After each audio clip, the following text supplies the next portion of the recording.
Amin, saudara-saudari, selamat malam, puji Tuhan. Amin. Amin. Ya, ini malam pertama ya, kita akan memasuki berita-berita FKKP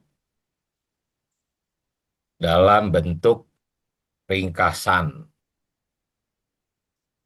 Ringkasan berita-berita FKKP selama 1 minggu.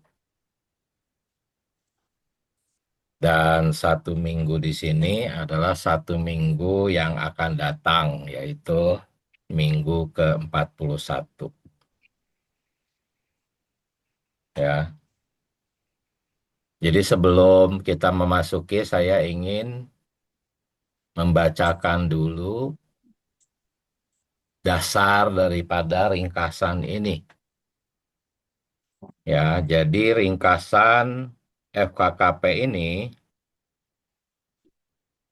tidak untuk menggantikan pembacaan FKKP harian saudara-saudari ya.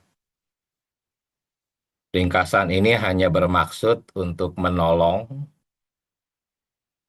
agar kita bisa melihat beban utama ya, beban utama dari berita dalam 1 minggu. Dan kita juga bisa melihat hubungan antara garis besar dengan berita hariannya. Ya, sehingga pembacaan FKKP kita menjadi lebih jelas. Ya. Jadi ini ringkasan bukan untuk menggantikan FKKP, melainkan justru agar membuat kita lebih giat membaca FKKP karena dibantu oleh ringkasan ini. Nah, bagaimana ringkasan ini dibuat? Yaitu pendekatan yang dipakai untuk menyusun ringkasan FKKP ini adalah ringkasan ini berusaha untuk apa? Menangkap beban utama dari setiap bagiannya. Ya, biasanya bagian-bagiannya ditandai oleh angka Romawi ya. Kebetulan di minggu 41 ada 3 bagian. Nanti kita akan melihat beban utama di setiap bagiannya. Ya, jadi bukan untuk membahas semua poin yang ada. Ya. Kemudian ringkasan ini juga membedakan antara apa yang menjadi inti, ya, karena di dalam FKKP ini ada intinya dan ada juga hal-hal yang merupakan pengembangan dari inti tersebut. Nah, ringkasan ini berusaha menemukan intinya. Ya, dan yang dipilih sebagai inti itu adalah hal yang paling mendasar dan langsung menyentuh hubungan antara Allah dengan kita. Sehingga kita bisa lebih mudah memahami FKKP, ya, saudara-saudari. Jadi, ringkasan ini ya memilih satu kalimat-kalimat utama untuk memperjelas dan mempermudah kita mengingat poin-poin pentingnya. Ya, dan juga pendekatan cara ringkasan ini dibuat itu lebih mengutamakan kejelasan, karena itu bahasanya juga dibuat mungkin tidak terlalu berat, karena kita mengutamakan kejelasan ya daripada kelengkapan detailnya. Jadi terlalu banyak sekali pembicaraan di minggu ini, tetapi kita tidak membicarakannya secara detail ya. Kenapa? Supaya arah utama berita dapat ditangkap terlebih dulu. Jadi sederhananya ringkasan ini tuh membantu kita untuk apa? Terlebih dulu bisa melihat arah utama berita sebelum kita masuk ke dalam pembacaan FKKP yang lebih luas ya. Jadi ini tentang ringkasan FKKP Minggu 41. Nanti filenya pasti bisa saudara-saudari dapatkan melalui grup-grup WA atau saudara-saudari bisa bertanya kepada saudara-saudari yang mungkin dikenal bertanya bagaimana cara mendapatkan ini ya. Bisa juga menghubungi saya di WA ya. Nah, jadi itu saudara-saudari bebannya. Nah, kita melihat sekarang bagian satu. Hanya sebelum saya membacakan bagian satu, jadi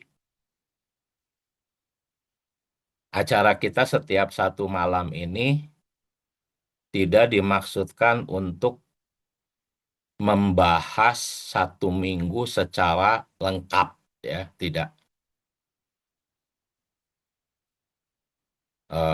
Misalnya nanti setelah waktunya habis, pembacaan kita belum selesai, ya kita akan berhenti. Karena tujuan acara malam hari ini tuh hanya ingin eh, kita sama-sama menikmati berita FKKP sesuai waktu yang ada, ya, tidak memaksakan harus selesai satu minggu full pemberitaan itu kita nikmati, tidak. Jadi kita mencoba untuk memasuki berita mulai dari awal.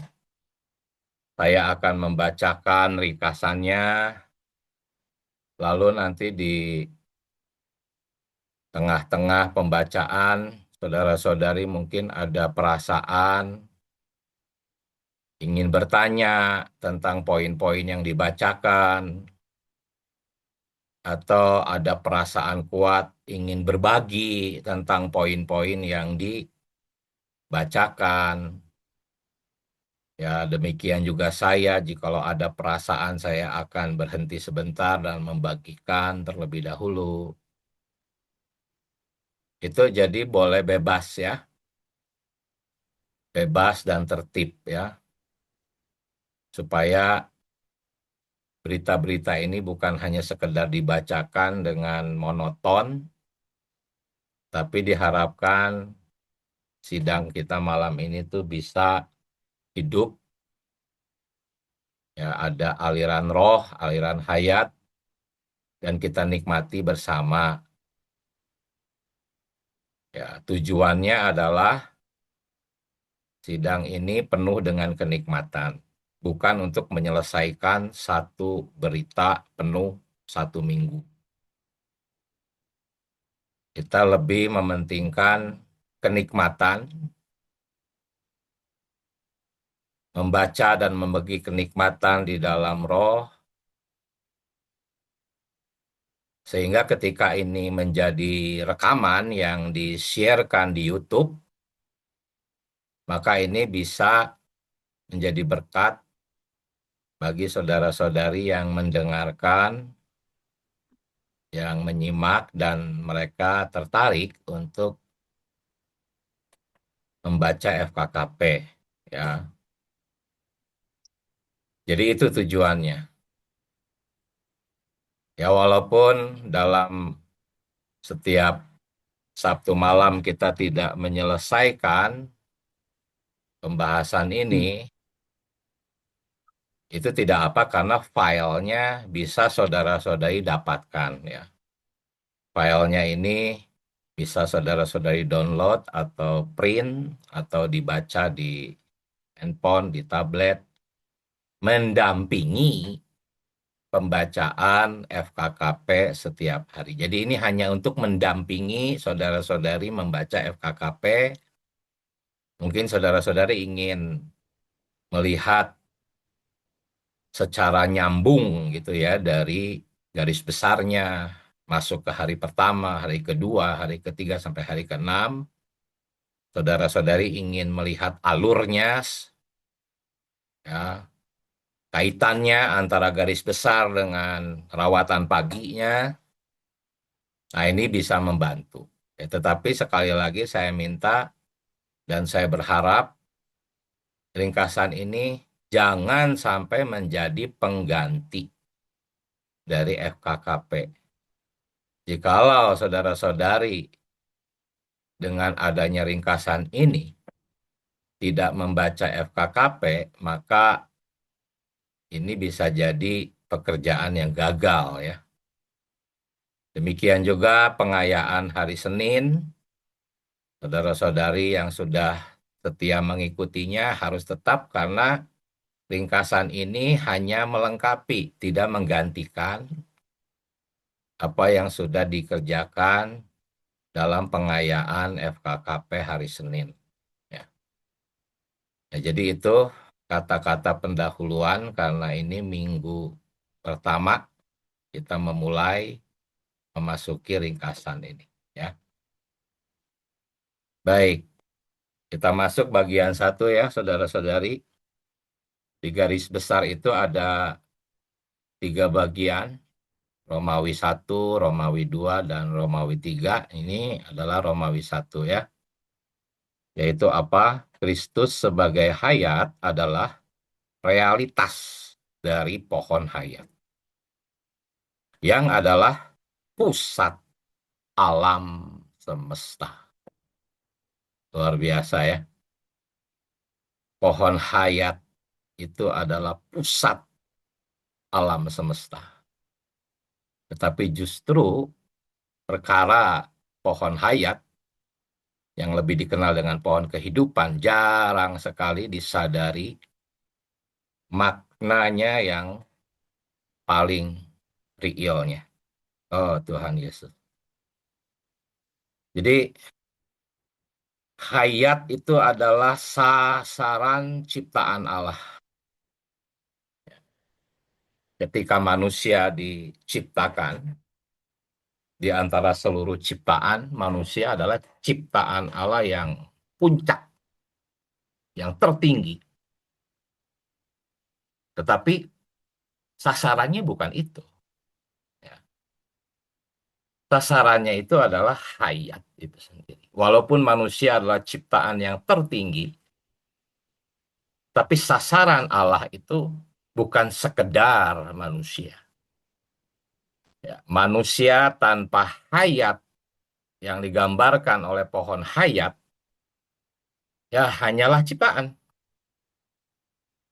Ya, Allah tidak terlalu senang dengan manusia yang hanya sekedar menjadi ciptaan. Jadi bagian satu ini judulnya sangat tinggi dan dalam sebetulnya saudara-saudari. Belum lagi kita membicarakan tentang pusat alam semesta. Wow. Ya memang di seluruh alam semesta itu bumilah pusatnya. Karena hanya di bumi ada kehidupan. Tetapi belum cukup berkata demikian. Di dalam bumi itu adalah hayat itulah pusatnya, saudara-saudari. Ya. Sehingga hayat adalah sasaran ciptaan Allah. Dan sasaran keselamatan lengkap Allah. Keselamatan lengkap. Istilah keselamatan lengkap ini mungkin ya hanya ada di pemulihan Tuhan. Karena pada umumnya orang-orang Kristen hanya tahu keselamatan saja. Di balik kalimat keselamatan lengkap ini ada kebenaran yang begitu dalam dan tinggi. Ya. Oh Tuhan Yesus, saya membaca judulnya aja udah banyak perasaan nih. Padahal ini garis besar masih panjang, tapi nggak apa-apa seperti yang saya bilang tadi. Kita tidak bermaksud untuk menyelesaikan semuanya. Ya, saudara-saudari boleh menyela, bertanya, atau ingin berbagi, silahkan sementara saya membacakan ya. Baik, kita masuk ke inti garis besarnya. Bagian satu ini, garis besarnya itu dibagi dalam 2 hari, hari pertama dan hari kedua. Ya, pertama ada poin-poin ini sebagai inti daripada garis besar hari pertama dan hari kedua. Ya, pertama Kristus sebagai hayat itu adalah realitas dari pohon hayat. Pohon hayat adalah pohon kehidupan. Sejak sekolah minggu, orang-orang Kristen sudah mendengar cerita tentang pohon kehidupan di Taman Eden.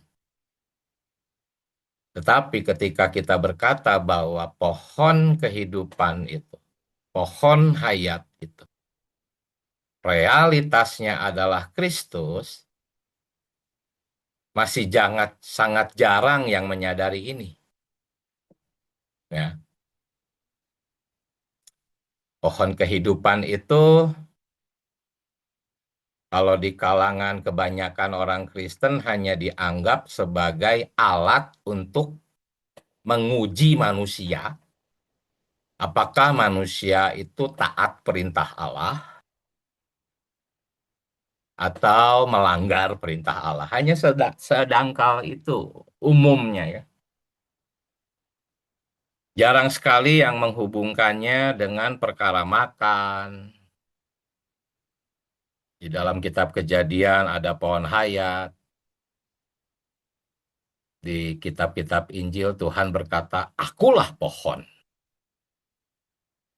Kita harus bisa melihat hubungannya, ya. Di kitab Kejadian ada pohon. Di kitab-kitab Injil Tuhan berkata, "Akulah pohon." Ya, pohon ini pohon hayat kan? Selain berkata, "Akulah pohon," Tuhan juga berkata, "Akulah hayat." Ya, itu di kitab-kitab Injil. Jadi jelas bahwa Kristus adalah realitas dari pohon hayat. Dan hayat itulah ya sasaran ciptaan Allah. Ya. Wah, luar biasa, saudara-saudari. Poin kedua, Allah menempatkan manusia di depan pohon hayat dengan tujuan supaya manusia menerima dia sebagai hayat. Ya, manusia diberi kehendak bebas, ditempatkan di hadapan pohon, sambil Tuhan peringati, awas ya, jangan makan pohon yang sebelahnya itu, pohon pengetahuan. Kejadian 2 ayat 17. Artinya apa? Tersirat di sini, Allah menginginkan manusia yang dia tempatkan di depan pohon hayat itu untuk menerima hayat. Ya. Ketiga, penerimaan ini terjadi melalui apa? Makan. Sangat jelas sih, manusia ditempatkan di hadapan apa? Di hadapan makanan. Pohon itu ada buahnya dan buah itu makanan. Manusia benar-benar ditempatkan itu di hadapan makanan, saudara-saudari. Ya. Dan nama makanan itu adalah hayat. Ini satu gambaran yang sangat jelas, tetapi kalau kita tidak melihatnya di dalam roh, maka opini kita akan liar. Kita tidak bisa melihat bahwa inilah yang Allah inginkan ketika Allah menempatkan manusia di depan pohon hayat. Ya, hayat ini adalah Kristus itu sendiri. Karena itu Tuhan berkata di dalam Yohanes 6 ayat 57, barang siapa yang memakan ya, akan hidup oleh aku. Lihat, pohon hayat itu realitasnya adalah Kristus. Kristus berkata, akulah pohon. Dia juga berkata, akulah hayat. Artinya dia adalah pohon hayat. Ya, dan kita menerimanya dengan cara makan. Karena pohon itu berisi makanan. Ditegaskan kembali oleh Tuhan Yesus, akulah makanan itu. Akulah roti yang turun dari surga. Barang siapa memakan aku, akan hidup oleh aku. Ya, ini adalah kebenaran-kebenaran yang sudah sering kita dengar, tetapi ini adalah kebenaran yang begitu sangat sentral, sasarannya,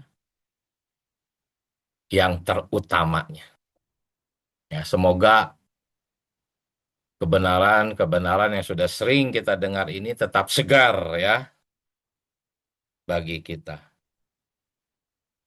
Nah, ini saya baru menikmati inti daripada garis besar bagian pertama. Nah, kita masuk ke rawatan pagi. Apa yang dibicarakan di rawatan pagi? Ya, ini adalah ringkasannya ya, saudara-saudari, disampaikan dengan bahasa yang sederhana. Tadi sudah disampaikan, saya sudah bagikan pohon hayat itu menunjuk kepada Kristus sebagai hayat. Di mana ayatnya? Misalnya ada orang bertanya gitu. Oh jelas, di dalam kitab Injil Tuhan berkata, akulah pohon. Dan dia juga berkata, akulah hayat. Jelas sekali ya, kita bukan mengarang. Di dalam Alkitab, pohon hayat itu bukan hanya sekedar gambaran atau simbol, ya, tetapi menunjuk kepada satu pribadi, ya, Kristus sebagai hayat. Apa yang dimaksud dengan Kristus sebagai hayat? Kalau Kristus sebagai Tuhan, dia bisa saja berada di luar diri kita.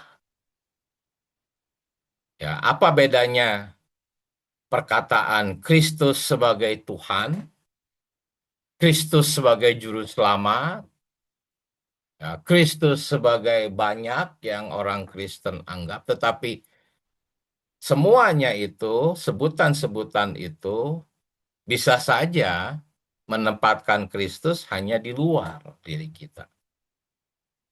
Tetapi ketika kita berkata Kristus sebagai hayat, artinya dia ada di dalam kita. Sebetulnya Kristus itu bukan hanya sebagai hayat, saudara-saudari. Ya, lengkapnya itu Kristus sebagai hayat kita. Nah, itu ya. Nah, ini adalah perkataan yang sangat jarang dipahami oleh kebanyakan orang Kristen di luar pemulihan Tuhan. Kalau kita tanya kepada orang-orang Kristen, kebanyakan, Kristus itu apa apa Anda? Mungkin dia akan menjawab, oh Kristus itu Tuhan saya. Apalagi Kristus itu apa Anda? Oh dia adalah penyembuh saya. Kemudian kita bertanya lagi, coba apa lagi? Kristus itu apanya Anda sih? Oh dia penolong saya, dia penghibur saya. Ya. Tetapi hampir jarang sekali ya kita mendapat jawaban, Kristus adalah hayat saya. Ya, jadi dari kalimat ini tuh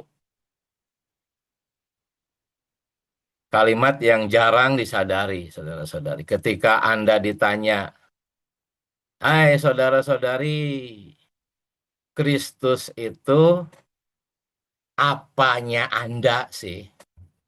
Kita harus menjawab, Kristus adalah hayat saya. Ya, inilah Kristus sebagai pohon hayat. B, artinya apa? Allah tidak hanya ingin dikenal dari luar. Ketika bangsa Mesir keluar, bangsa Israel keluar dari Mesir, Allah mengadakan banyak mujizat. Ya, saat itu tujuan Allah apa? Ingin dikenal. Ingin dikenal oleh bangsa Mesir. Allah mengadakan banyak mujizat, keajaiban. Itulah supaya Allah bisa dikenal oleh bangsa Mesir, juga oleh bangsa-bangsa lain. Ya, begitu luar biasa perbuatan Allah. Tetapi saudara-saudari, perbuatan Allah yang begitu luar biasa itu ya, mungkin kita merasa hari ini Allah tidak lagi berbuat sedemikian luar biasa seperti ketika Dia melakukannya terhadap bangsa Mesir. Laut Merah terbelah, bangsa Israel melewati laut. Keajaiban-keajaiban yang tidak tertandingi oleh siapapun. Tetapi apa hasilnya? Hasilnya Allah cuma dikenal. Ya, jadi walaupun luar biasa bukan itu tujuan Allah. Allah bukan hanya sekedar ingin dikenal, saudara-saudari. Allah ingin menjadi hayat kita. Ya, kalau kita mau bandingkan ya dengan menggunakan kacamata surgawi, keajaiban-keajaiban yang Allah lakukan pada bangsa Israel di Perjanjian Lama itu sebetulnya nggak ada apa-apanya dibandingkan keajaiban apa? Allah menjadi hayat kita. Wow, cuman kita udah terlalu sering dengar ini, jadi menganggapnya udah biasa. Padahal ini keajaiban yang jauh lebih besar dari semua keajaiban. Dan ini adalah yang paling memuaskan hati Allah. Hmm. C. Lebih dalam lagi, Kristus sebagai hayat sesungguhnya adalah Allah sendiri yang masuk ke dalam manusia. Allah sendiri masuk ke dalam manusia. Dan manusia di sini itu hanya sebagian manusia, ya. Yaitu hanya orang-orang yang dipilih sebelum dunia dijadikan. Wah, kita adalah orang-orang itu. Haleluya. Kita adalah manusia-manusia VIP, saudara-saudari. Tidak semua manusia dipilih untuk menerima Allah masuk ke dalam menjadi hayat. Inilah kenikmatan-kenikmatan di balik ringkasan ini, saudara-saudari. Poin D, ini membawa kita melihat bahwa apa? Pusat dan rencana Allah itu bukan sesuatu gitu ya. Bukan sesuatu yang dimaksud sesuatu itu segala hal yang bukan hayat. Nah, ya. Pusat dari rencana Allah itu bukan hal-hal besar yang di luar hayat, tetapi hayatnya sendiri, saudara-saudari. Dia menciptakan banyak ciptaan. Akhirnya dia menciptakan manusia. Manusia ini hanyalah wadah. Tetapi bukan semua manusia, hanya orang-orang yang dipilih. Ya. Nah, manusia ini adalah sebagai wadah hayatnya sendiri. Artinya apa? Pusat dan rencana Allah itu bukan manusia, tetapi manusia yang diisi oleh hayat. Ya. Sampai keseluruhan kita, bukan hanya roh kita menjadi hayat, jiwa kita pun menjadi hayat, dan akhirnya tubuh kita pun menjadi hayat. Ini yang dikatakan di kitab Roma. Ya. Akhirnya kitalah menjadi hayat itu. Artinya perbanyakan hayat Allah. Oh, luar biasa ya, saudara-saudari. Baik, boleh menyela kalau ada perasaan atau pertanyaan atau apapun. Saya lanjut ya. Kita masuk ke bagian 2. Memang ini kelihatannya seperti lambat nih pergerakannya, tapi nggak apa-apa.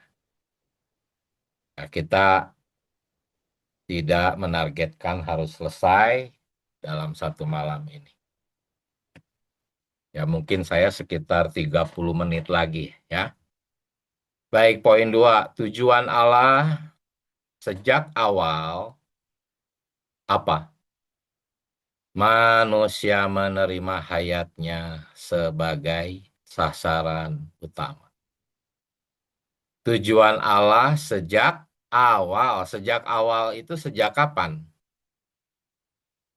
Sejak dia masih sendirian.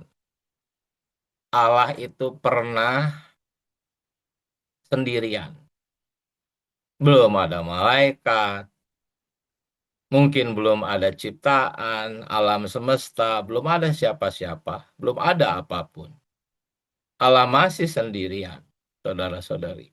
Itu yang dimaksudkan sejak awal ya. Ketika Allah masih sendirian, dia membayangkan siapa? Dia bukan membayangkan bumi yang indah. Dia bukan membayangkan banyak alam semesta, planet, bintang. Bukan. Dia juga tidak membayangkan para malaikat. Ketika dia masih sendirian, dia membayangkan siapa? Manusia. Ya. Manusia yang diciptakan 6.000 tahun yang lalu, kurang lebih. Itu yang dia bayangkan ketika dia masih sendirian, saudara-saudari. Tetapi, bukan hanya manusia yang dia bayangkan, tetapi manusia yang menerima hayatnya. Ya, artinya bukan semua manusia, karena tidak semua manusia dipilih. Ya, manusia yang dia bayangkan itu adalah yang nama-namanya sudah tercatat di kitab kehidupan. Bahkan sebelum manusia diciptakan, kitab kehidupan itu sudah ada. Di dalamnya sudah ada nama-nama Anda dan saya. Jauh sebelum manusia diciptakan. Ya, dan Allah membayangkan nama-nama ini dan dia sangat bergairah, sangat senang membayangkan manusia-manusia. Bukan sekedar manusia-manusia ya, tetapi manusia-manusia yang menerima hayatnya. Ya, jadi tujuan Allah sejak awal adalah manusia menerima hayatnya, saudara-saudari. Ini adalah sasaran utama Allah. Ya, banyak yang membandingkan manusia dengan malaikat yang indah, apalagi si Lucifer itu begitu indahnya dia. Tetapi oh tidak, Allah tidak menyayangkan dia. Allah menyayangkan manusia-manusia pilihannya. Oh luar biasa ya, judul nomor 2 juga udah mengandung kekayaan yang luar biasa. A. Ketika Allah menciptakan manusia, yang ditempatkannya di depan manusia itu bukan hukum, bukan 10 perintah, bukan aturan, Tetapi apa? Makanan. Nama makanan itu adalah hayat. Hayat inilah adalah wujud Allah, ya, dalam bentuk pohon hayat. Ya, ini harus sangat terkesan dan harus menjadi berita kita. Beritakan tentang kejadian pasal 2 ini. Ya, bahwa manusia ditempatkan di depan pohon hayat. Ya, jelaskan apa itu pohon hayat. B, ini menunjukkan apa? Tujuan Allah bukan pertama-tama untuk mengatur manusia. Ya, kalau agama itu menganggap Allah tuh ingin punya rakyat gitu ya. Allah tuh ingin punya umat, dia bisa memerintah, jadi raja, umatnya menyembah dia, itulah agama. Termasuk kekristenan yang dangkal pun ya jadi agama, karena bayangannya Allah tuh ya hanya soal Allah yang mengatur manusia gitu. Kalau manusia melanggar dihukum gitu ya. Bukan. Tujuan Allah bukan untuk mengatur manusia pertama-tama, tetapi untuk apa? Memberikan dirinya sendiri. Dia memberikan dirinya sendiri bukan sebagai Tuhan, bukan hanya sebagai Allah, bukan hanya sebagai penyembuh. Saudara-saudara, dia memberikan dirinya sendiri itu sebagai hayatmu, menjadi hayatmu dan saya, saudara-saudari. Ya, bahkan lebih dalam lagi, seluruh ciptaan Allah diarahkan kepada satu sasaran, yaitu manusia menerima hayatnya. Ya, itulah yang disampaikan dalam kitab Sakaria. Ya, Allah apa? Ciptakan bumi dan langit, lalu menciptakan roh di dalam manusia supaya manusia bisa menerima hayat. Seluruh ciptaan. Kalau seluruh ciptaan ini tidak memiliki manusia yang menerima hayatnya, maka Allah akan berkata, buat apa itu semua ciptaan? Semua ciptaan itu bergerak pada satu sasaran. Siapa? Manusia sebagai hayat. Ya, bayangkan seorang suami kaya raya menikahi istrinya. Ya, istrinya melahirkan anak-anaknya. Ya, keluarganya. Suami itu membeli pulau, mungkin membangun banyak rumah, mencari ratusan pegawai, ratusan pembantu, ya, memiliki banyak peternakan untuk kebutuhan, tempat-tempat untuk menyenangkan keluarganya. Semua dia siapkan, tetapi kalau nggak ada keluarganya, buat apa semuanya itu? Ya, Allah menciptakan begitu banyak ciptaan. Alam semesta itu tidak terukur luasnya. Ciptaan itu tidak terkatakan banyaknya. Tetapi Allah akan berkata, kalau nggak ada manusia yang menerima hayatku, buat apa seluruh ciptaan itu? Ya, seluruh ciptaan Allah. Bayangkan saudara-saudari, seluruh ciptaan Allah diarahkan kepada satu sasaran. Yaitu apa? Bukan sekedar manusia, ya, tetapi manusia-manusia yang menerima hayatnya.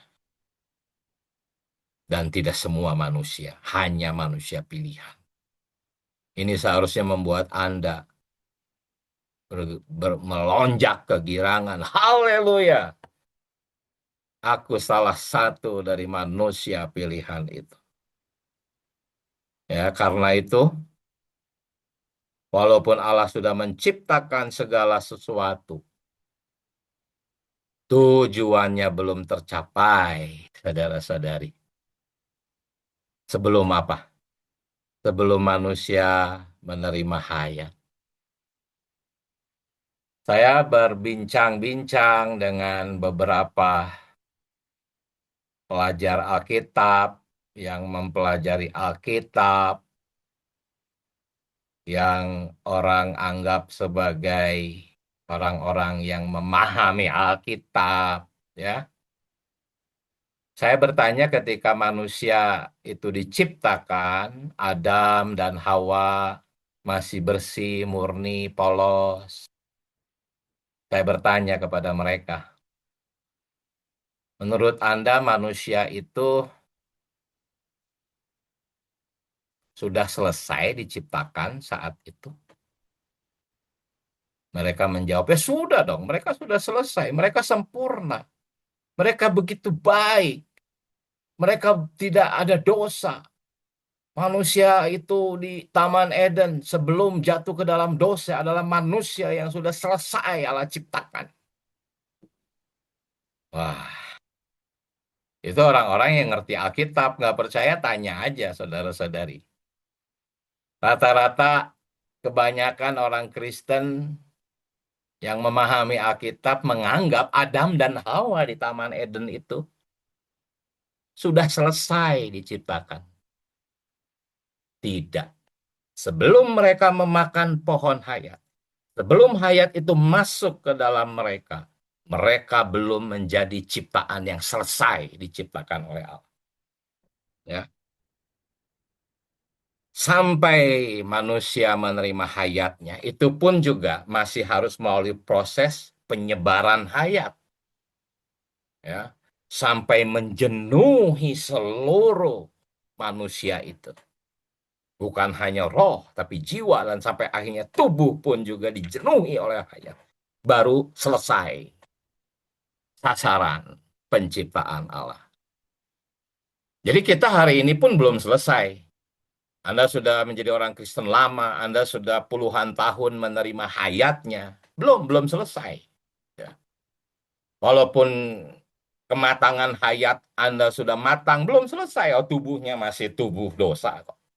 Nanti selesainya di Yerusalem baru, di mana seluruh umat pilihan Allah sudah mencapai klimaks puncak, dijenuhi oleh hayat, saudara-saudari.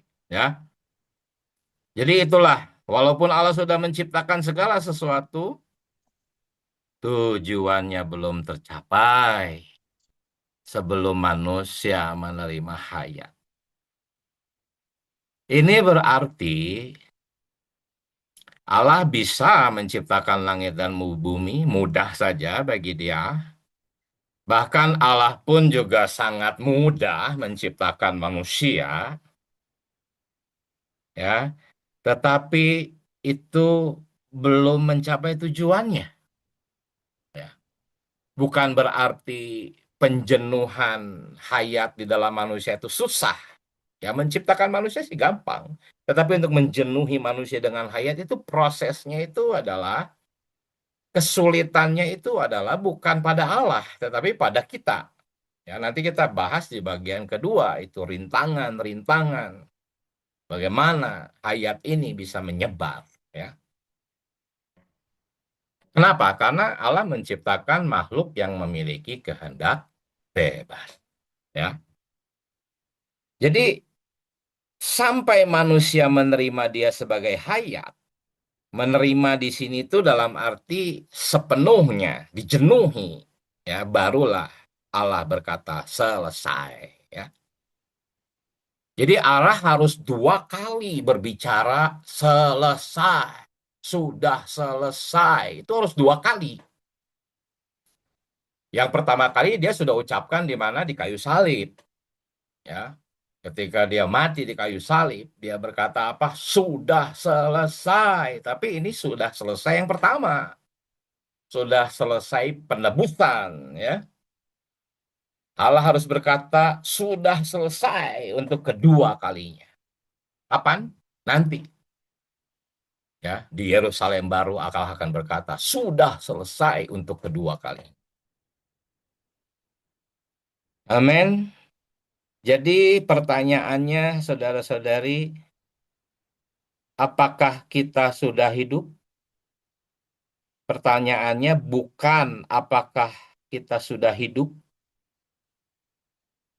dalam arti manusia sudah selesai diciptakan, bukan, tetapi apakah sudah menerima hayatnya. Menerima di sini sekali lagi bukan hanya sekedar menerima di awal, tetapi menerima sampai dijenuhi oleh hayat. Ya, jadi kita sudah melihat bahwa arah utama sejak awal, ya, sejak dia masih sendirian, Allah sudah memiliki rencana ini. Manusia, oh manusia, manusia yang menerima Allah, menerima hayatnya, bukan manusia yang bekerja untuknya, bukan manusia yang memberikan persembahan kepadanya, manusia yang sujud menyembah, bukan itu. Nanti bangsa-bangsa yang tidak menerima hayat Allah, ya itu yang seperti itu. Mereka yang akan berbuat bagi Allah, menyembah Allah. Tetapi kita hari ini ya diperuntukkan untuk menerima hayat Allah. Haleluya. Puji Tuhan, saudara-saudari. Ya, kita masuk poin 3. Makan adalah cara menerima hayat. Kita harus berdoa di bagian ini. Kita harus berdoa, saudara-saudari. Di pemulihan Tuhan, perkara makan, makan Kristus, makan firman, itu sudah sangat kita dengar berulang-ulang. Tapi kita harus berdoa, Tuhan Yesus, oh biarlah makan ini benar-benar kami laksanakan, Tuhan. Latih kami makan, Tuhan. Latih kami makan. Kami sudah mengenal teorinya. Tapi Tuhan, berapa banyak kami melakukan, berapa banyak kami memasuki realitas makan, Tuhan. Oh, saudara-saudari, tadi saya sudah membagikan tentang sasaran Allah, manusia menerima hayatnya. Allah membayangkan bagaimana manusia menjadi wadah hayat. Caranya makan, saudara-saudara. Dan jangan menganggap Anda sudah pinter makan. Jangan. Perkara makan ini perkara yang misterius. Ketika Tuhan berbicara soal makan di Yohanes pasal 6.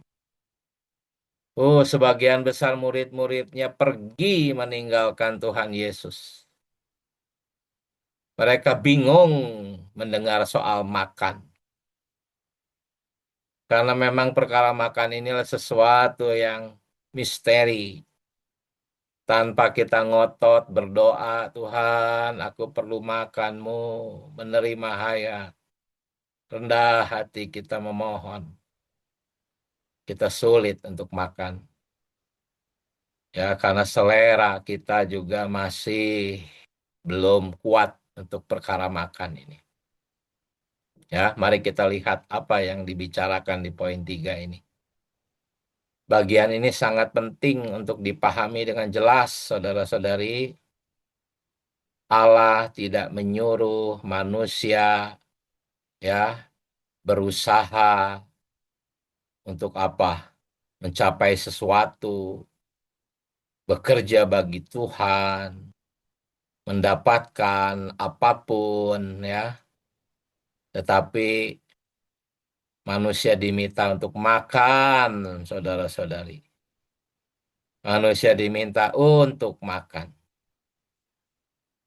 Oh, makan siapa? Makan pohon hayat.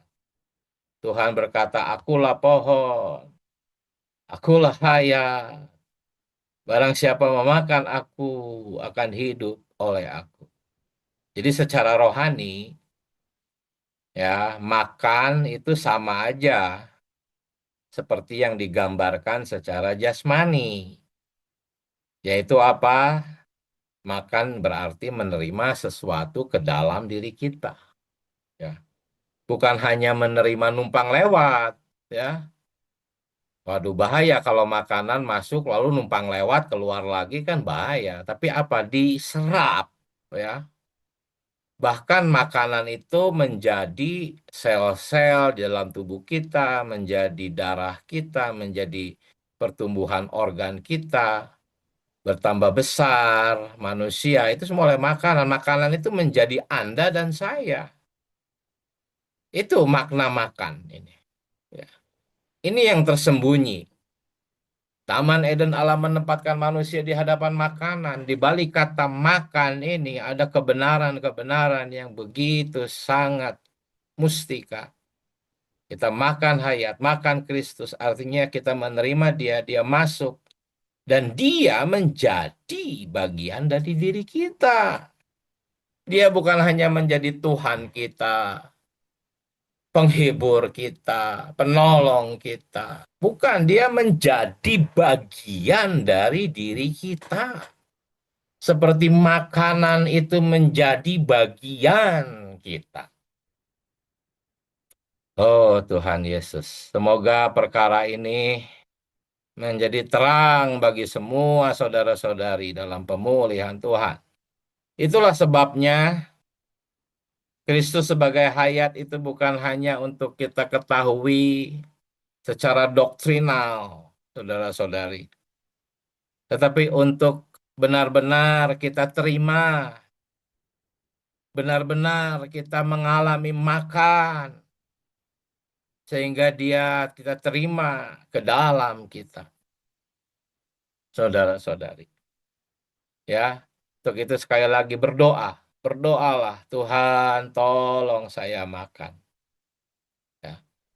Banyak orang berhenti. Mungkin banyak kita di antara kita berhenti kepada perkara hanya tahu, oh ya, kebenaran di pemulihan Tuhan luar biasa. Wah, saya sekarang jadi mengerti. Tadinya saya tidak tahu, sekarang saya jadi tahu. Hati-hati bisa jadi itu makan pohon pengetahuan. Jangan berhenti hanya mengetahui, tetapi masuklah ke dalam pengalamannya. Makan. Tuhan, bawa aku masuk ke dalam realitas makan ini. Ya. Kenapa? Karena mengetahui saja tidak akan mengubah Anda. Tidak. Yang akan mengubah Anda kalau makanan itu masuk ke dalam Anda, diserap, diasimilasi, dan secara metabolisme mengubah kita sehingga menjadi hayat yang bekerja di dalam kita. Ya, inilah yang membedakan pemulihan Tuhan dengan pada umumnya kebanyakan orang Kristen. Ya, kita bukan hanya mengerti kristologi bahwa Kristus adalah salah satu persona di antara Trinitas dan sebagainya, sebagainya.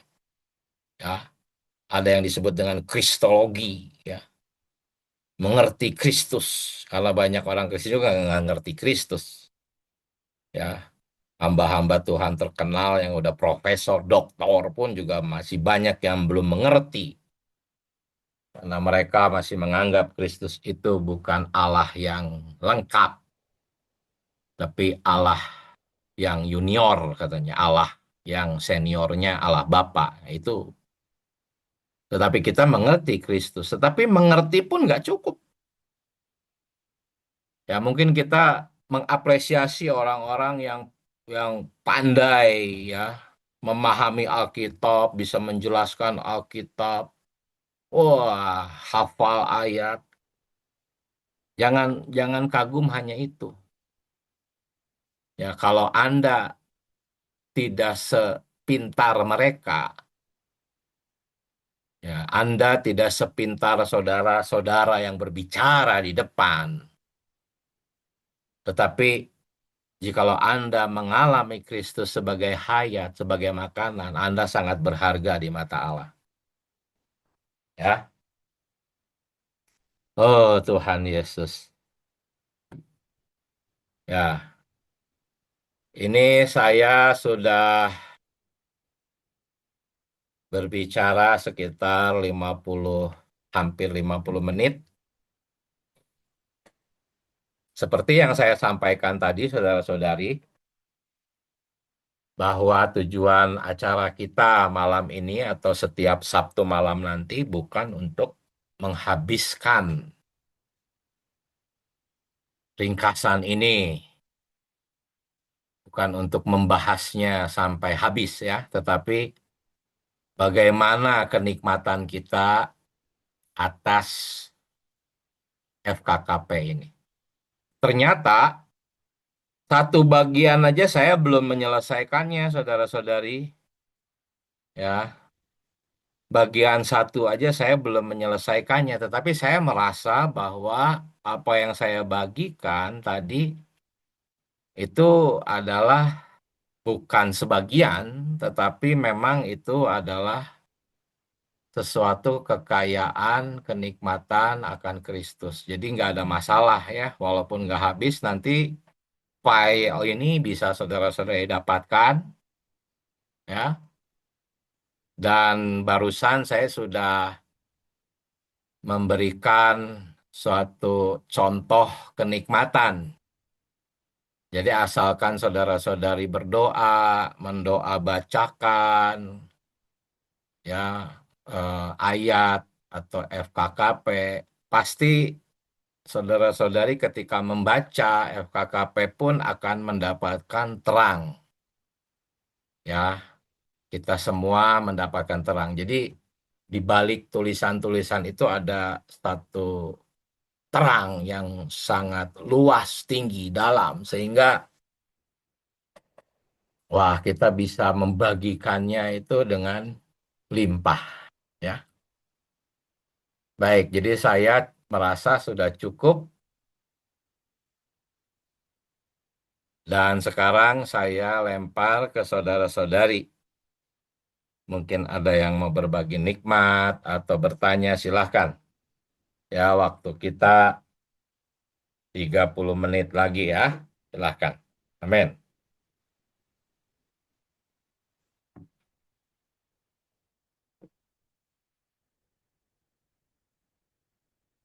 Tuhan Yesus.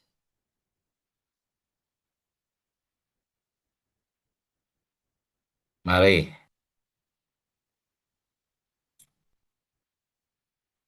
Jadi yang pertama, jangan saling menunggu. Saya yakin ada banyak kenikmatan. Silahkan.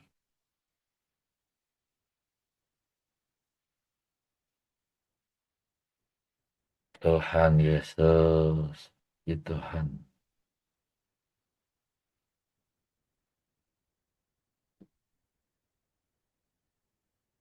Amin. Mau tanya boleh, saudara? Silahkan, saudara. Eh, mohon saudara jelaskan kenapa konsepsi makan ini tidak terbuka di gereja di denominasi. Mungkin saudara bisa menjelaskan seolah-olah kok sedemikian rahasianya sehingga mereka pun tidak menikmatin seperti kita. Padahal kan ada di dalam Alkitab. Tapi kenapa mereka kok tidak bisa melihat perihal makan firman ini atau hayat ini? Itu saudaraku.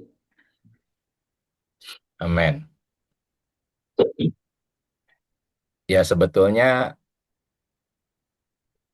di Yohanes pasal 6 memang faktanya seperti itu ya. ketika Tuhan berbicara perkara makan, ada banyak murid-murid Tuhan mengundurkan diri. Itu sudah kita bisa lihat dari sana. Ya, setelah banyak murid-murid Tuhan yang mengundurkan diri, kan murid Tuhan saat itu bukan hanya 12 orang, ada juga 70 murid, ya. Saya yakin itu bertambah terus. Dan ketika Tuhan berbicara perkara makan di Yohanes pasal 6, itu murid-murid yang mungkin 70 orang itu atau yang lebih banyak lagi mengundurkan diri, dan Tuhan bertanya kepada yang 12 orang, gimana kamu? Kamu mau pergi juga nggak? Tetapi yang 12 orang ini tetap setia. Jadi dari situ kita sudah bisa melihat memang perkara makan Kristus itu kenapa tidak atau sulit dipahami karena makan Kristus itu tidak ada di dalam konsepsi alamiah manusia. Tidak ada di dalam kebudayaan manusia itu nggak pernah ada konsepsi makan Kristus. Ya, itulah sebabnya kenapa pohon hayat di Taman Eden juga tidak dianggap sebagai sasaran Allah, yaitu manusia memakan hayat. Karena tidak ada di dalam konsepsi alamiah. Nah, walaupun secara konsepsi, saudara-saudari di dalam pemulihan Tuhan gereja-gereja lokal, itu sudah menerima konsepsi makan Kristus.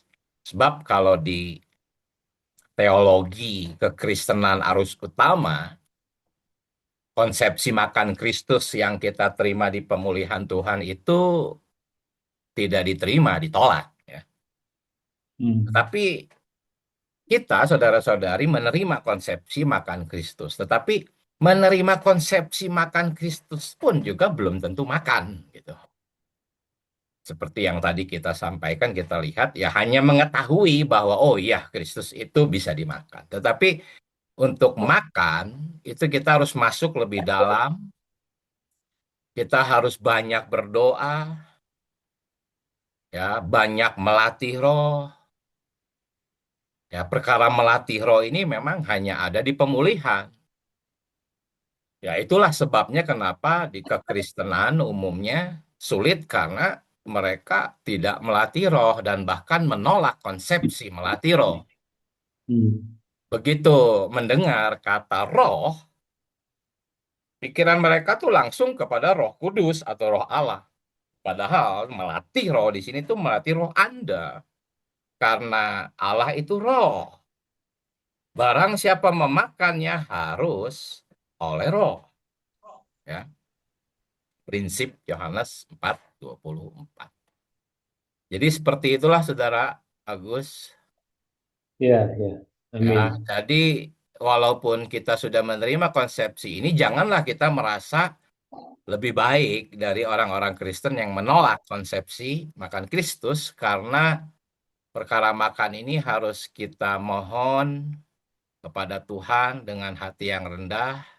Kita harus mengakui kita masih sangat kurang ya dalam perkara makan. Amin. Puji Tuhan. Amin. Tuhan Yesus. Silahkan saudara-saudari, masih ada waktu sampaikan kenikmatan atau apapun.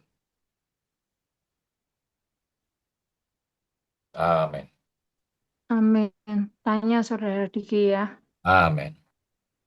Jadi anak-anak Allah ini sulit untuk menerima konsepsi makan Kristus ini.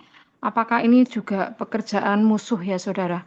Dan bagaimana sikap kita Saudara untuk apa ini untuk mengatasi ya, untuk membantu saudari kita untuk bisa menerima kebenaran mengenai makan Kristus ini. Amin.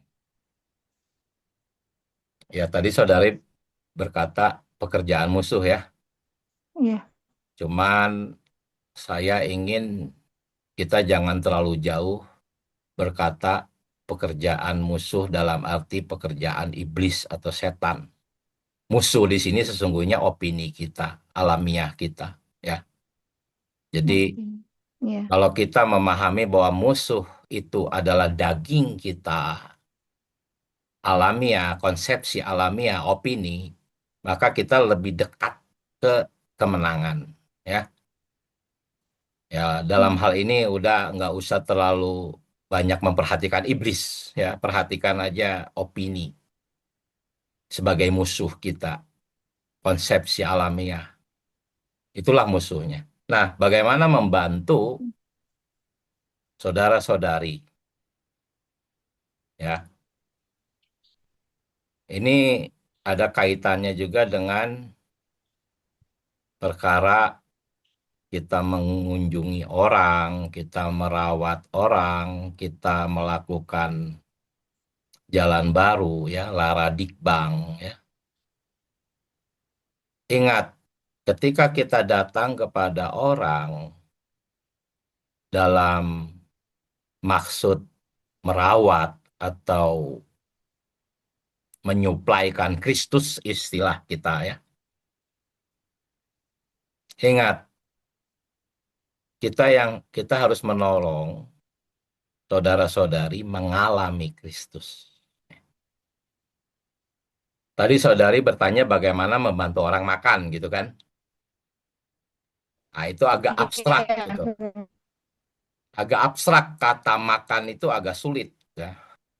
Jadi saya sederhanakan, membantu orang untuk makan Kristus, ya, bahasa sederhananya itu membantu mereka mengalami Kristus, ya. Nah, bagaimana caranya? Ketika kita datang kepada orang, pertama-tama kita harus menjadi pengerja-pengerja yang memang siap, ya. Kalau kitanya sendiri mengabaikan penyegaran pagi kita dalam arti menjamah Tuhan setiap pagi, maka Ya. semakin rajin Anda mengunjungi orang, mungkin semakin banyak orang-orang rusak, ya, oleh kunjungan Anda. Jadi kita sendiri itu harus Kok memenuhi bisa, saudara? syarat. Bukan memenuhi syarat untuk diampuni. Kalau untuk diampuni, kita nggak punya syaratnya.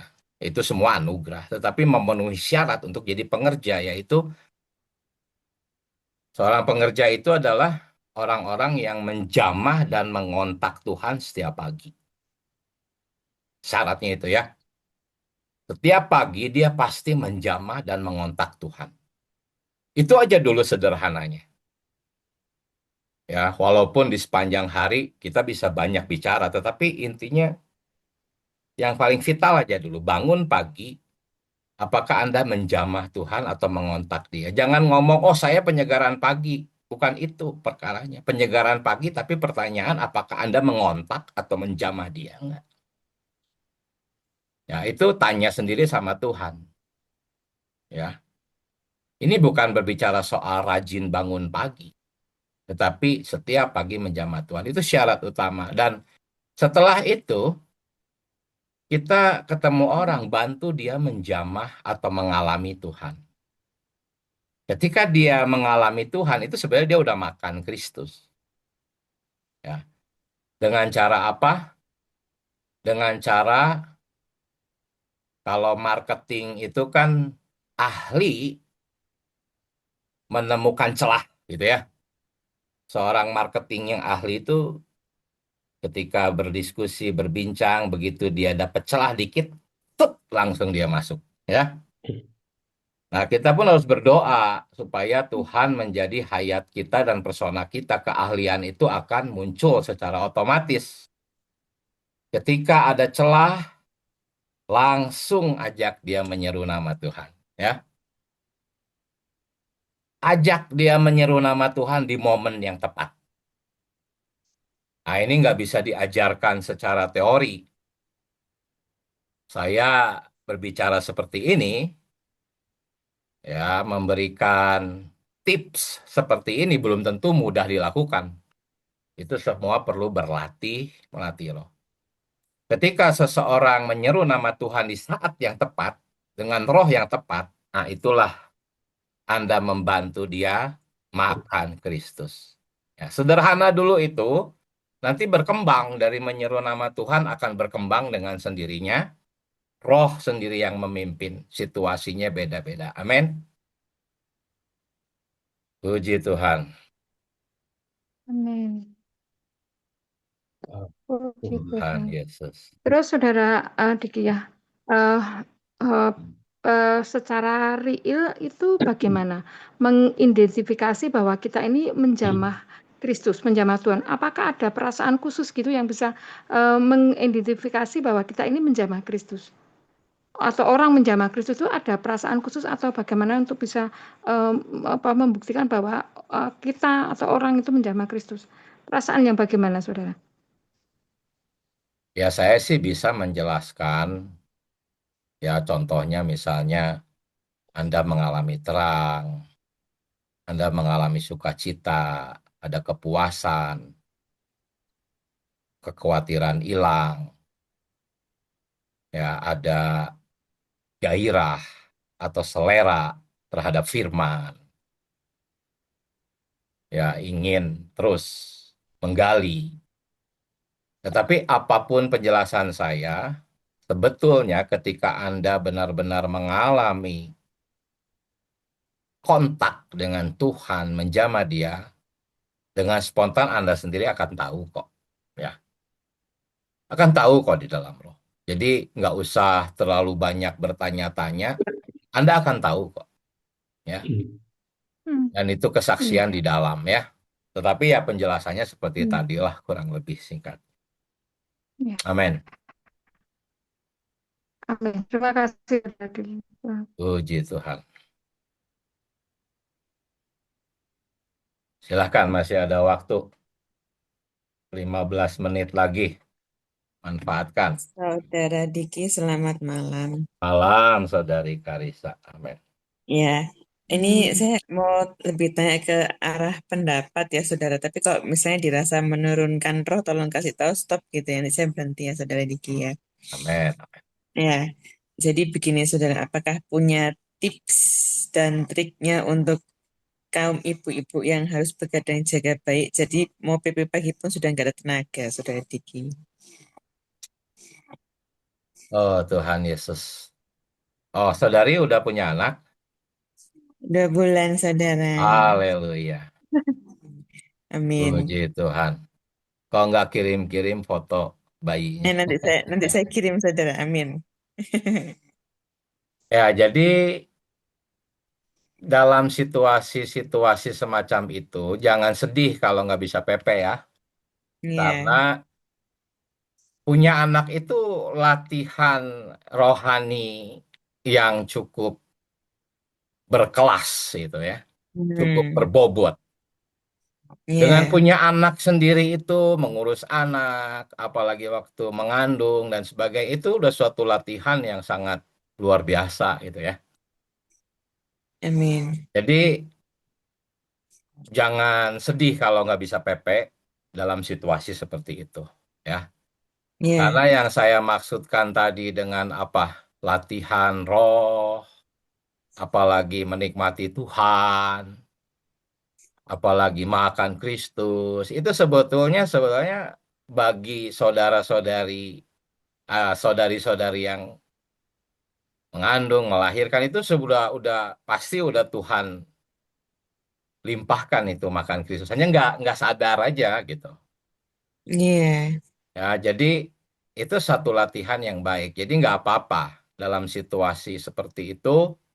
Suami-suami juga ingat jangan memberlakukan hukum Taurat. Ya. Oh, jangan seolah-olah kalau nggak PP itu nggak makan, nggak ya. Jadi justru saya sangat menghargai saudari-saudari yang sedang mengalami penderitaan badani macam itu. Itu semua latihan bagus ya. Yang penting jangan sampai lupa menyeru nama Tuhan. Begitu marahnya udah mulai naik menyeru. Kesel ke suami mulai naik menyeru. Itu udah makan Kristus, saudara-saudari ya. Jadi jangan Amin. khawatir, nggak apa-apa. Nggak apa-apa Amin. juga. Ya, nanti Roh sendiri kok yang akan memimpin. Ketika memang sudah memadai bisa PP, ya PP dengan sukacita ya, bukan hukum Taurat. Amin. Amin. Terima kasih Saudara Diki. Puji Tuhan. Haleluya. Silahkan. Amin, puji Tuhan. Terima kasih Saudara Diki ya. Amin. Tapi juga ada pertanyaan juga itu juga ada di dalam hati saya ya. Di dalam kekristenan kan memang tidak populer ya bicara tentang hayat, tentang roh, makan gitu ya. Mereka bahkan rasanya seperti nggak suka ya dengan istilah-istilah yang sedemikian gitu ya. Ya, Terus kemudian kita ini kan mendapatkan terang ini ya, pemberitaan ini ya. Ini disingkapkan kepada kita yang ada di dalam proses pemulihan ini ya. Hmm, Terus kemudian sidang-sidang itu kan sehari itu banyak kali tersedia ya. Itu saya percaya bahwa ini juga eh, kedaulatan Allah ya. Ini tersedia supaya kita ada bagian di dalamnya ya. Tetapi sidang-sidang ikut banyak sih ya. Tetapi bagaimana kita itu bisa apa namanya menjadikan dia itu kenikmatan kita gitu sepanjang hari itu yang paling sulit ya buat saya ya. Dalam satu sidang pun ya, dalam satu sidang pun belum tentu saya ada di dalam roh ya, menikmatin dia gitu ya.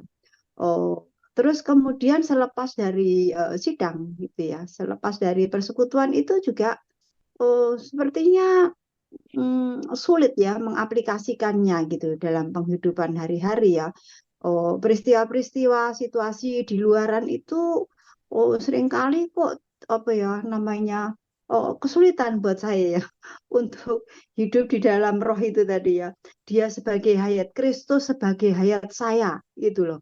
Itu sebagai doa saya juga loh Saudara Diki. Itu menjadi doa-doa saya ya. Setiap hari ini saya bertekun kepada satu doa ini bahwa dia Kristus di hayatku, di hidupku, di menduduki aku, seanteroku ya. Itu juga saya masuk dalam doa ya. Tapi saya masih merasa banyak kecolongan ya. Masih ada itu sayanya itu lebih tebal ya. Di dalam penghidupan saya 24 jam itu di dalam roh cuman berapa saat itu ya. Seringkali saya membuat yang demikian seringkali membuat saya itu sedih ya, berduka gitu loh. Aduh, kenapa ya? Apa namanya kebenaran begitu limpah, tetapi untuk masukin dalam pengalaman itu untuk konsisten gitu ya, konsisten Kristus sebagai hayatku gitu dalam segala perkara itu ternyata sulit sekali. Bagaimana Saudara Diki? ya. Amin. Jadi kalau yang saya tangkap, Mhm. eh, tapi mungkin salah juga. Tapi banyak gitu orang-orang Kristen, khususnya kita di pemulihan Tuhan yang menganggap bahwa menikmati Kristus tuh di sidang gitu ya. Kurang lebih seperti itu. Kalau kita sedang tidak berada di sidang, sidang-sidang gereja, atau kita sedang bekerja, sedang yang tadi saudari bicara mumet lah, kesel apa, oh saat itu kita Mhm. tidak sedang menikmati Kristus, gitu, atau tidak sedang makan Kristus. Apakah benar gitu makan Kristus itu hanya dalam bentuk membaca, bagi nikmat, sidang-sidang, apakah hanya itu? Seperti yang tadi saya sampaikan ke saudari Karissa bahwa ketika kita sedang mengalami kesulitan, masalah, tanpa terasa, tanpa sadar, bisa saja kita sebetulnya sedang disuplai gitu, oleh Tuhan. Ya. Nah, yang penting itu adalah ketika kita sedang tidak berada di sidang-sidang, maupun ada di sidang-sidang, ya kesadaran untuk mengontak dia tuh terus ada gitu. Memang beda dengan pagi-pagi. Kalau pagi-pagi kita mengontak dia dengan cara yang lebih jelas gitu ya, dengan lebih lebih terasa gitu ya. Tetapi ketika kita sepanjang hari sedikit-sedikit berkata-kata kepada Tuhan, sedikit-sedikit menyeru nama Tuhan, ya setiap apa yang kita hadapi, entah ketika kita membaca WA, ada kabar-kabar yang bikin hati gundah, atau kita mengalami masalah apapun, respon pertama kita tuh menyeru. Kalau kita bisa memiliki respon pertama dengan menyeru itu udah sangat baik. Itu udah pasti kehidupan di luar sidang-sidang itu akan menjadi sarana Tuhan Yesus menyuplaikan kita dengan hayatnya. Amin. Jadi jangan berpikir sempit. Justru sidang-sidang itu sebetulnya itu tempat kita membagikan kenikmatan. Bukan makan itu sendiri. Ya, tentu kita makan Kristus di dalam sidang. Tetapi lebih dari makan, yaitu menyuplaikan, membagikan. Makannya itu sendiri itu sebetulnya di mana-mana, gitu, saudari. Jadi jangan ada konsepsi makan Kristus itu harus dalam bentuk kegiatan gerejawi, gitu ya. Ketika kita sedang mengalami banyak hal, lalu respon pertama kita adalah menyeru, itu udah memperlihatkan bahwa kita tuh cukup sehat, gitu. Amin. Walaupun masih kesal, marah, wah, kita menganggap kita belum normal, tapi di mata saya dan saya yakin juga di mata Tuhan, ketika orang Kristen bisa memiliki respon pertama dalam setiap peristiwa, menyeru nama Tuhan sebagai respon pertama itu sudah mendekati normal itu, ya. Cuman kan respon pertama biasanya kita nggak langsung ke Tuhan kan. Gitu. Respon pertama kita biasanya ke manusia dulu, entah itu marah, menyalahkan, yang meledak dulu, baru kita ke Tuhan. Gitu. Nah ini yang perlu dilatih, respon pertama ini, saudara-saudari. Amin. Ya jadi apa yang saya sampaikan barusan, itulah makan Tuhan, disuplai oleh Tuhan. Gitu. Jadi jangan sempit ya, bukan di sidang-sidang saja. Amin. Amin. Amin. Terima kasih, Saudara Diki. Amin. Amin. Puji Tuhan. Silakan. Malam Saudara Diki, Malam Saudara Dharma. mau tanya Haleluya. bagaimana kita bisa makan dengan benar? Makan Kristus dengan benar. Ya, Secara teorinya ya melatih roh. Tetapi nanti akan muncul pertanyaan lagi bagaimana melatih roh.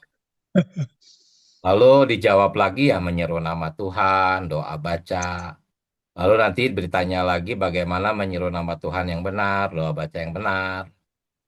Jadi memang kalau secara teori itu umumnya kita sudah paham sih, saudara.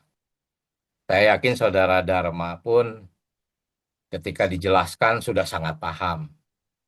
Ya, tetapi yang tadi saya sampaikan, saudara, jadi kita harus benar-benar memiliki doa dalam kerendahan hati. Kita harus menganggap bahwa kita ini memang masih kurang dalam perkara makan. Lalu kita mengemis, Tuhan tolong saya harus makan.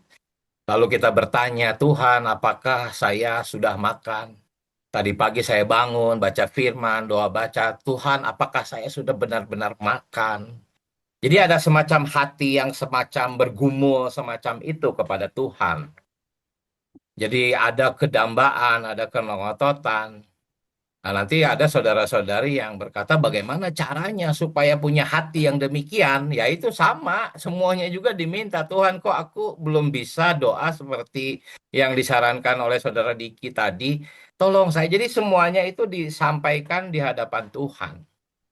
Kita harus menjadi orang-orang yang sering berbicara kepada Tuhan. Ya, di FKKP beberapa minggu lalu ya ada satu perkataan bahwa Tuhan memberikan namanya, ya. Apa maksudnya Tuhan memberikan namanya? Kok nama diberi sih? Gitu. Kalau Tuhan memberikan dirinya, mungkin kita bisa paham. Kalau Tuhan memberikan berkatnya, kita bisa paham. Tapi Tuhan memberikan namanya, apa maksudnya? Maksudnya tuh namanya tuh untuk dipanggil, gitu. Ya, kalau kita tidak memanggil namanya, ya, artinya kita belum menerima namanya, gitu. Tuhan memberikan namanya, pakai namanya. Cara makainya gimana? Namanya itu untuk dipanggil. Saya pakai kata dipanggil ya, karena menyeru nama Tuhan bisa saja sudah dipraktekannya dalam bentuk mantra. Tetapi saya tekankan menyeru nama Tuhan itu memanggil dia. Bagaimana aja kita memanggil papa, mama, panggil. Kan kita nggak mungkin menyebut mama, papa sini. Kalau nggak ada mama dan papa di hadapan kita nggak mungkin ngomong ke angin. Pasti ada orangnya, karena ada orangnya, kita panggil. Mama, papa, ada orangnya. Kalau nggak ada orangnya, kita nggak mungkin panggil. Nah, menyeru nama Tuhan itu seperti itu. Kita panggil dia. Karena kita tahu dia ada. Jadi memanggil dia tuh dengan benar-benar bukan sekedar menyeru sebagai mantra. Nah, inilah sebetulnya makan Tuhan langkah awal. Setelah kita memiliki penyeru nama Tuhan yang asli, yaitu memanggil dia, nanti mulai muncul banyak kata-kata yang timbul. Ya, kita bisa memiliki doa-doa kecil. Kita mulai bisa berbicara secara real kepada dia, menyadari dia benar-benar ada, dan kita berbicara kepada dia, bukan kepada tembok, bukan kepada angin kosong. Ya, bukan hanya doa-doa yang seperti melempar kata-kata lalu berpikir aduh doa gua nyampe enggak ya, enggak, kita benar-benar sudah memiliki satu kontak yang sedemikian. Nah, inilah makan sebetulnya. Nanti selanjutnya Tuhan pimpin, entah kita membaca firman, entah kita sharing, entah kita bersekutu. Nah, itu semua udah perkara makan sebetulnya. Jadi perkara makan tuh nggak sempit, luas banget ya. Dimulai dari memanggil dia. Kurang lebih seperti itu, Saudara Dharma. Kurang lebih lah ya. Ya, makanan di pemulihan tuh melimpah. Ya. Jadi kita mesti makan yang mana dulu? Yang mana dulu tuh emangnya ada apa aja di hadapan kita misalnya?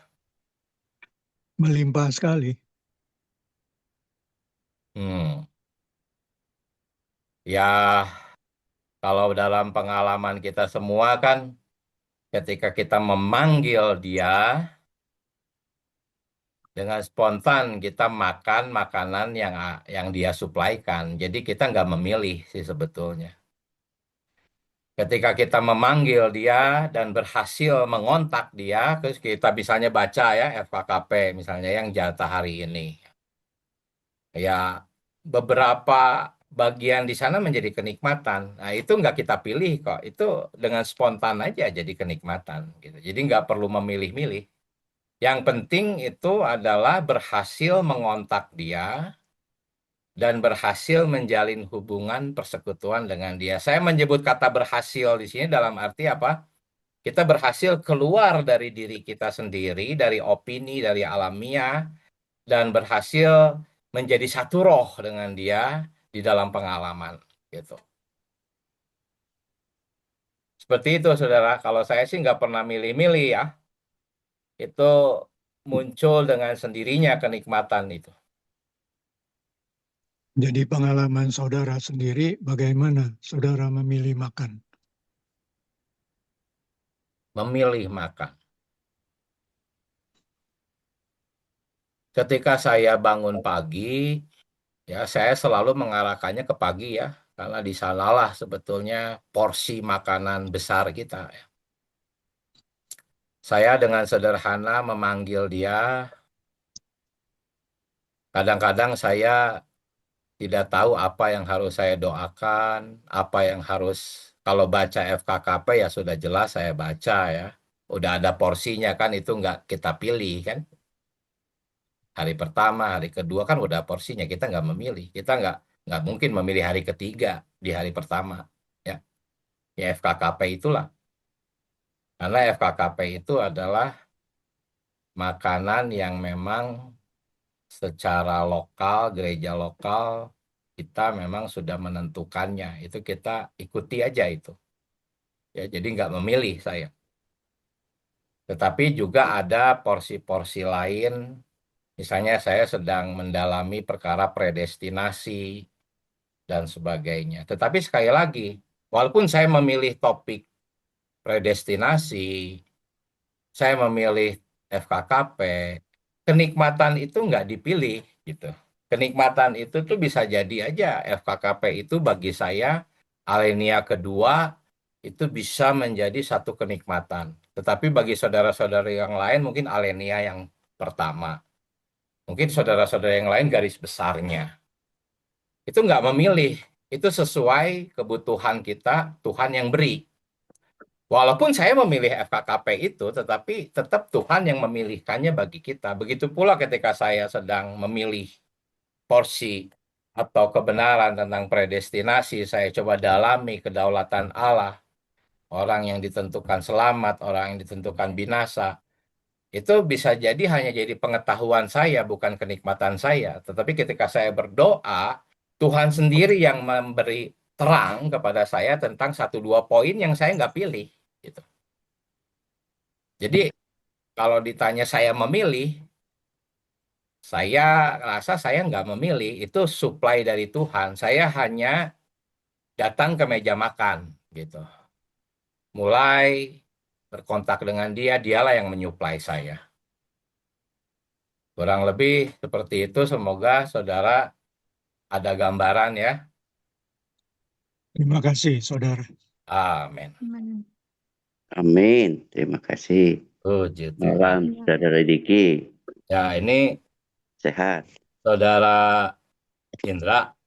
Amin. Amin. Amin. Luar Namanya. biasa. Sehat. Amin. Amin. Amin.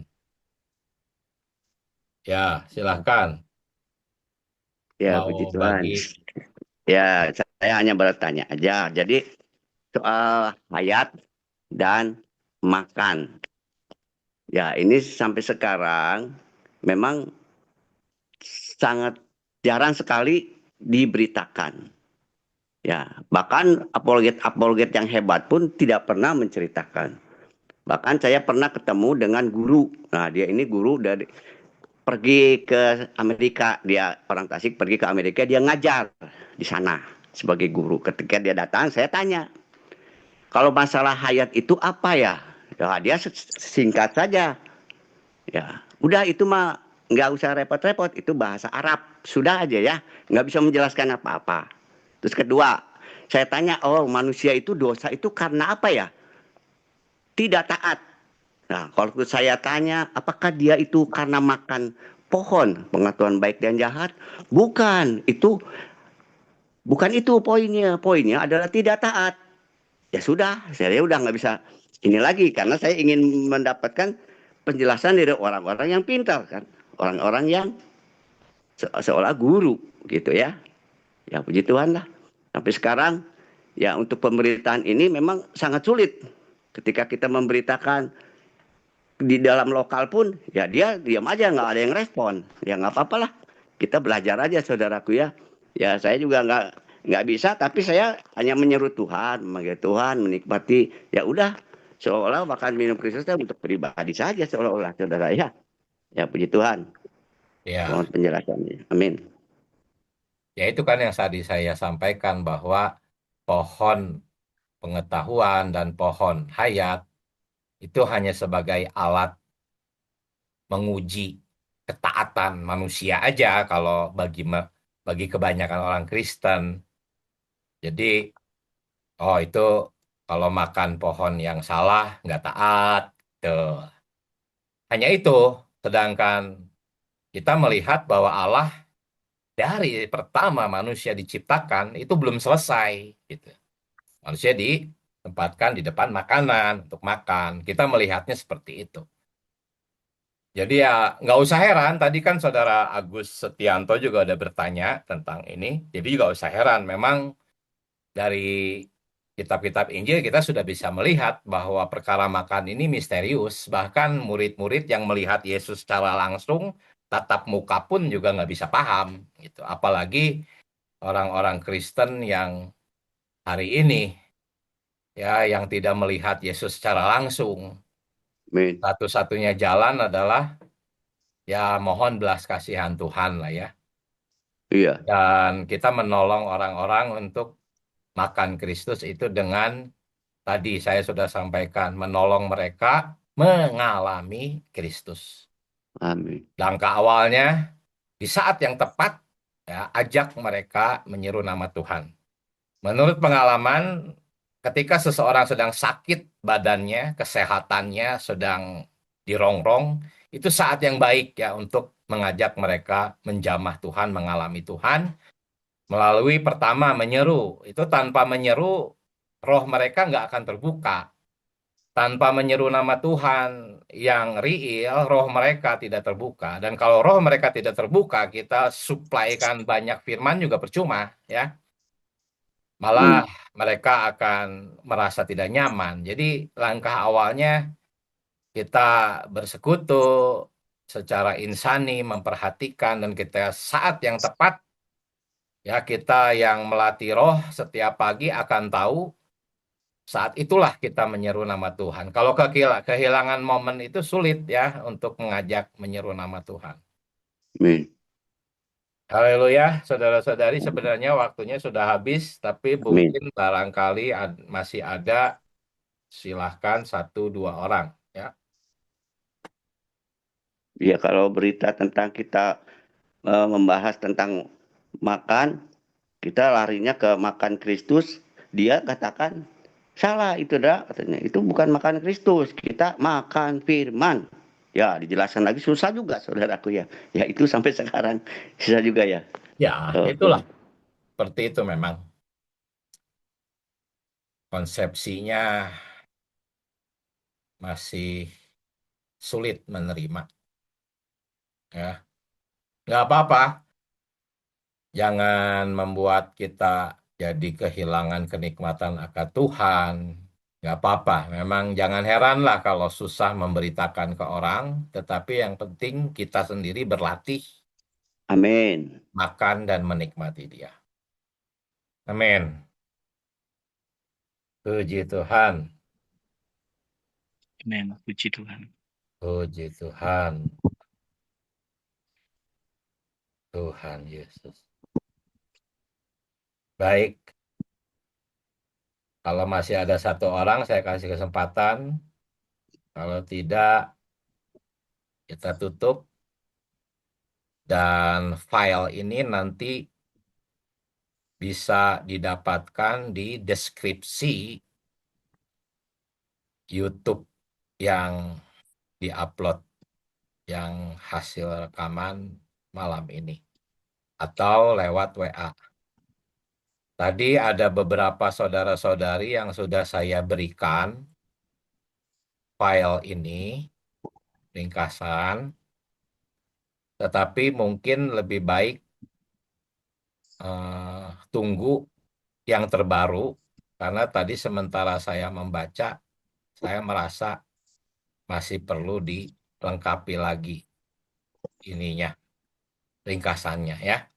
Jadi nanti saya akan sharekan kepada saudara-saudari dan beberapa grup, dan semoga setiap minggu malam sidang kita ini bisa diupload di YouTube dan Tuhan bisa mempergunakan rekaman sidang kita untuk menyuplai saudara-saudari dimanapun dan kapanpun ya. Amin. Baik, sudah tidak ada lagi. Kita akhiri, kita tutup di dalam doa. Mari kita menyeru nama Tuhan. Tuhan Yesus, kami cinta padamu. Tuhan Amin. Yesus, kami mengasihi-Mu. Amin. Ajar kami menikmati-Mu, Ya Tuhan. Tuhan. Oh, belas Amin. kasihani kami. Oh, Amin. Tuhan Yesus. Tuhan memiliki realitas Amin. makan Tuhan Kristus. Yesus. Amin. Tuhan, biarlah perkara makan jangan Ya. hanya menjadi konsepsi di Oh, dalam Tuhan. pemikiran, Tuhan. pengetahuan. Belas kasihani kami agar kami di mana-mana Oh, dapat Tuhan. menikmati Tuhan, khususnya Amin. Amin. di pagi hari. Tuhan, Ya Tuhan. tolong kami. Ya Kami Tuhan. perlu suplayan, Amin. perlu Amin. saluran Amin. hayat disalurkan ke dalam kami.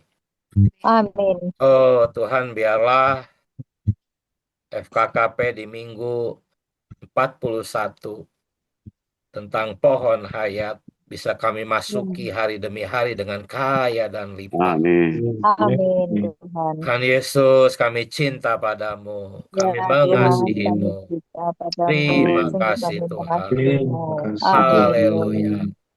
Haleluya. Amin. Puji Tuhan. Amin. Saudara-saudari, selamat Malam, malam. Saudari Sehat. Selamat malam. Tuhan Tuhan memberkati kita berkati. semua. Amin. Amin. Haleluya. Terima kasih. Puji Tuhan. Puji Tuhan. Amin.